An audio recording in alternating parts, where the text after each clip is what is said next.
अस्सलाम वालेकुम students, welcome to world of education. और आज आपको वर्ल्ड ऑफ एजुकेशन की इस वीडियो के अंदर पाक स्टडी 301 क्विज 2 करवाऊंगा। लास्ट डेट जो है वो इसकी 21 जून है, तो होपफुली आप इसको पहले पहले इंशाल्लाह कर लेंगे। पहला क्वेश्चन, और मोस्टली आपके जो क्विज क्वेश्चन होते हैं ये मोस्टली आप कह सकते हैं कि आगे पीछे ही होते हैं, यानी आप इसको शफल कह सकते हैं, ज़्यादातर रिपीट ही होते हैं, तो इसको गौर से समझिएगा। आपके पेपर में भी ज़्यादातर क्वेश्चन रिपीट होते हैं और आपके क्विज़ में भी जो एमसीक्यूज क्वेश्चन होते हैं वो रिपीट होते हैं। विच party got majority in 5 provinces under 1937 elections? कौन सी पार्टी ने मेजोरिटी के साथ कामयाबी हासिल की थी? तो आपको ये बात जो है वो आपने अपने लेक्चर्स में भी पढ़ी हुई है और आपने ये बात अपने एमसीक्यूज में मिड टर्म के हवाले से भी याद रखनी है कि जो इंडियन नेशनल कांग्रेस थी उसको मेजोरिटी हासिल हुई थी 1937 के इलेक्शन में, और ऑल इंडिया मुस्लिम लीग जो थी ये पुअरली तौर पर जो है वो नाकाम हो चुकी थी। पुअरली तौर पर इन्होंने इलेक्शन को हारा था और सिर्फ मेरे ख्याल में कोई 29% लोग थे या 21% थे जिन्होंने कामयाबी हासिल की थी। ये इसका जो है वो रेफरेंस है। ये टोटली आपका पैराग्राफ बड़ा इंपॉर्टेंट है आपके पेपर के हवाले से। देखिए क्या कह रहा है आपको यहाँ पर, अगर मैं आपको हाईलाइट करके दिखाऊं तो ये आपको यहाँ पर लिख के दिखा रहा है। देखिए आपको ये लिख के दिखा रहा है the Congress got majorities in 5 provinces, ठीक है। और जो मुस्लिम लीग है इन्होंने परफॉर्म किया था पुअरली इन द इलेक्शंस। तो ये दोनों बातें आपने अपने पेपर में याद रखनी है। आप अभी मेरे पास एमसीक्यूज है, इसके वाले से ये आया है कि जो मुस्लिम लीग है, सॉरी जो मेजोरिटी है 5 प्रोविंसेस पे, वो किसकी थी? तो वो all India Indian national Congress की थी। आपके एमसीक्यूज में या आपके क्विज में ये भी आ सकता है कि मुस्लिम लीग ने वहाँ पर परफॉर्म कैसा किया था 1937 के इलेक्शन में, पुअरली परफॉर्म किया था या वेरी गुड परफॉर्म किया था। तो आपने ये बात भी याद रखनी है, ये पुअरली परफॉर्म जो है वो किया था। उसके आगे which of the following report was not against the Congress ministries? ऐसी कौन सी रिपोर्ट है दिए गए आपको ऑप्शन में से जो कि अगेंस्ट जो है वो नहीं है मिनिस्ट्रीज के, यानी कांग्रेस की मिनिस्ट्रीज की जो पॉलिसी के खिलाफ नहीं है? तो ये जो है वो PIRPUR पुर रिपोर्ट है, ठीक है। तो ये यहाँ पर इसका प्रूव्ड है। ये देखिए यहाँ पर वो क्या कह रहा है कि कांग्रेस मिनिस्ट्रीज इन 7 प्रोविंसेस। यहाँ पर इसी रिपोर्ट में, पिरपुर रिपोर्ट में हमारे पास जो है वो जिक्र हुआ था इसी चीज़ का या इसी मिनिस्ट्रीज का। तो ये इसके हवाले से यही ऑप्शन आएगा। बाकी जो शरीफ रिपोर्ट है ना, इसके अंदर इनका जिक्र नहीं है। जो कांग्रेस मिनिस्ट्रीज है इनका जिक्र नहीं है। नेहरू रिपोर्ट में भी इसका जिक्र नहीं है और फजलुल हक की रिपोर्ट में भी इसका जिक्र जो है वो नहीं है। बाकी जो पिरपुर रिपोर्ट है इसका जो करेक्ट ऑप्शन होगा वो यही होगा, ठीक है। ये देखिए नीचे आपके पास शरीफ रिपोर्ट लिखी हुई है, फजलुल हक रिपोर्ट लिखी हुई है, लेकिन उसमें ये जो कांग्रेस मिनिस्ट्रीज है इनका जिक्र नहीं किया गया। उसके आगे when did the province of NWFP set up? NWFP जो है वो कब सेटअप किया गया था? तो ये 1901 के अंदर जो है वो सेटअप किया गया था। ये आपको गूगल से बड़ी आसानी से मिल जाएगा।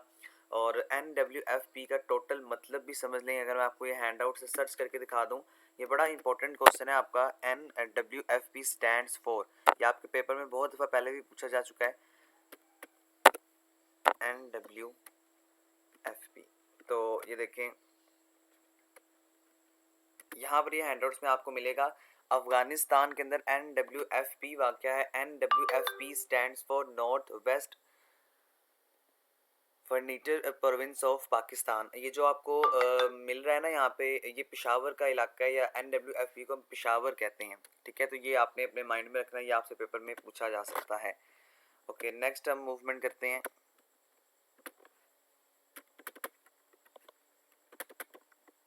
The Muslim League wanted to from government in the UP. Muslim League जो थी वो चाहती थी कि वो गवर्नमेंट बना सके यूपी में, बट लेकिन the Congress consented to the conditional support. जो कांग्रेस थी वहाँ पे उसने क्या किया था, उसने ऐसी कंडीशन बना दी थी वहाँ पे जो क्या थी, which of the following is not the condition of the Congress.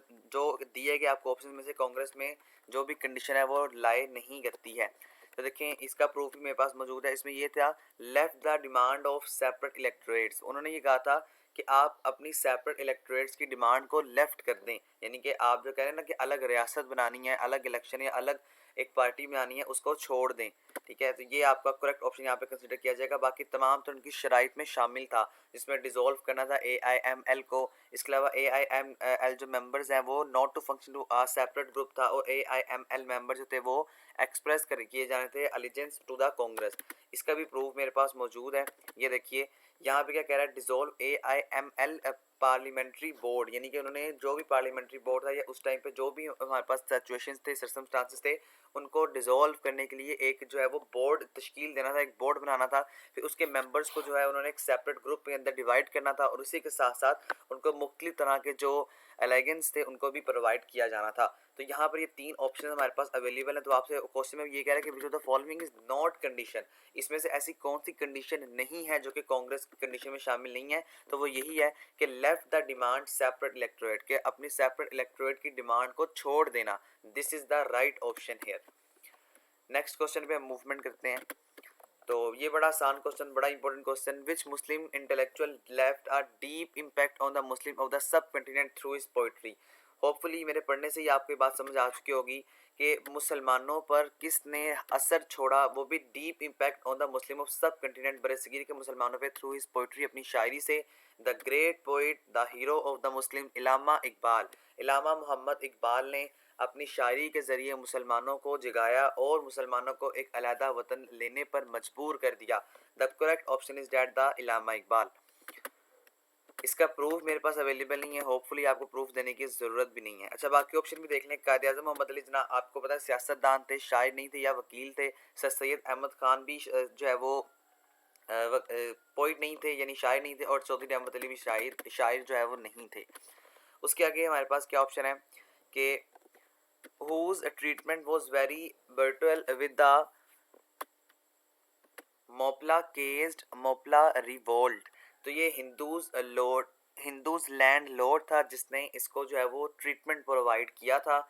कि यहाँ पर इसकी थोड़ी सी हिस्ट्री थोड़ी सी कॉम्प्लिकेटेड है और मैं आपको हिस्ट्री जो है वो काफ़ी टाइम गुजार देगी, तो बस आपने इसको एज अ जो है वो रट्टा टाइप याद कर लेना है कि जो हिंदू लैंडलॉर्ड था उसने बर्टल विद द मोपाल के साथ जो है उसने क्या किया था, ट्रीटमेंट किया था इसका। तो यहाँ पर इसका जो रेफरेंस है वो भी मौजूद है, हाईलाइट मैंने किया हुआ है कि Hindu landlord whose treatment was very brutal with them.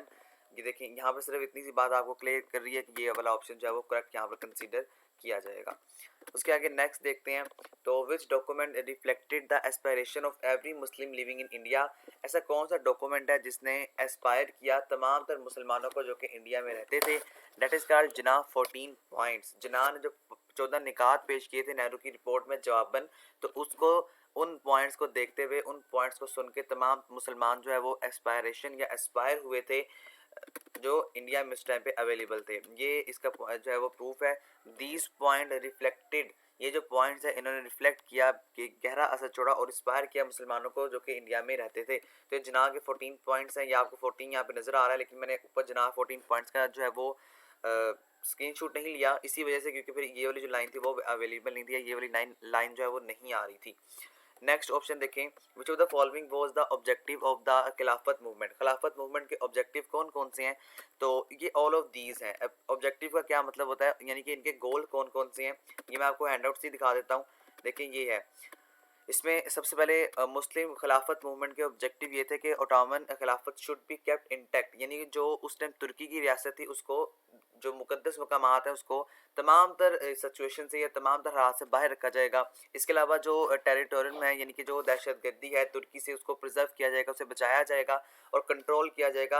यानी कंट्रोल से मुराद के वहाँ पर होली जो प्लेसेस हैं लाइक खाना काबा है, मुकद्दस किताबें हैं, मुकद्दस जगह है, नॉन मुस्लिम वहाँ पर एंटर नहीं हो सकेंगे।